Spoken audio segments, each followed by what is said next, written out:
I'm not a doctor, but trusting doctors is sketchy. But it's still really common for a lot of people to believe that cholesterol is bad.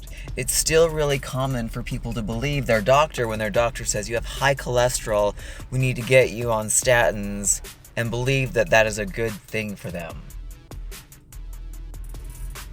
So when our friend here said, I quit taking my cholesterol medicine, I've heard bad stuff about them.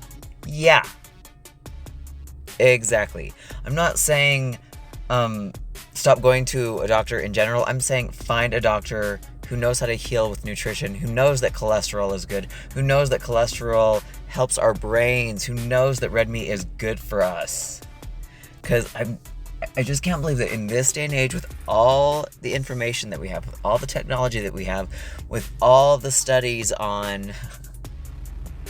And I shouldn't say studies, because there's been studies published that were bullshit lies out there. Like when it came to telling us that, oh yeah, grains and milk, let's put them together in the morning and call that breakfast, and tell us that is a good thing to have to start the day. Grains and milk. Dude, that's gonna fatten you the fuck up. And I had a doctor, I fired him by the way, I don't think he knows, but anyways, who told me, when I started going to carnivore, when I started eating a shit ton of eggs and bacon and sausage in the morning, who was like, I knew what was gonna happen. And I was kind of just like, here we go. And then I got the call and the message saying, hey, your cholesterol's high, we need to talk. Like, shut the fuck up. I'm not a fan of this doctor because he told my father that he needed to have his gallbladder removed. I call bullshit. Now that I look back, I call bullshit. I bet if this doctor was knowledgeable enough to know about nutrition, to maybe say, hey, maybe you stop eating all these sugars. And when I say sugars, I mean breads. I mean, breads, flours, all of that is processed as sugar. It may not say 32 grams of sugar on the label, but it's processed as sugar. But no, he's like, yeah. And of course my dad trusted him.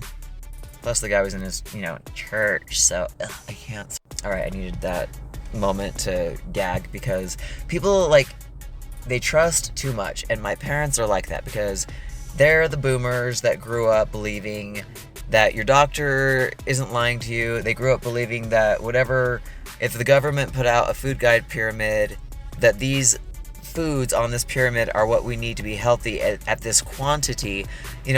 My parents are old school. They believe that shit. So that's what they did. And boom, everybody gained weight and had high cholesterol that their doctor said, your high cholesterol is from this meat. So you need to cut back on red meat. And it was just like, no. The eggs and the meat that we were getting is good. The problems are the sugars, these cereals, all that shit. So, and the fat, that's it too. They were like, you need to cut back on fat. You need to cut back. So we started putting margarine on the table and seed oils. It's a wonder my body isn't absolutely fried at this point with the way that we grew up believing this shit. But yeah, this doctor, took my father's gallbladder out. Long story short, he didn't make it on such a routine procedure. Yeah, he bled out. Internal bleeding. No explanation given whatsoever. I believe my father, if he had a better doctor, if doctors weren't so stupid about nutrition, because I've literally heard doctors say they give you 20 minutes of information on nutrition and that's it. It's all about medicine. They want to heal you with medicine, prescriptions. There's my rant. Okay, but yeah, totally. This person, shout out to you. I hope you're doing good. Look into carnivore for real if you want to heal your body. If you want to heal your body, carnivore, ketovore, if you're not ready to go all meat all the time. But yeah, way to get off that shit because it's just going to cause more problems in my opinion, but I'm not a doctor, so do with that what you want.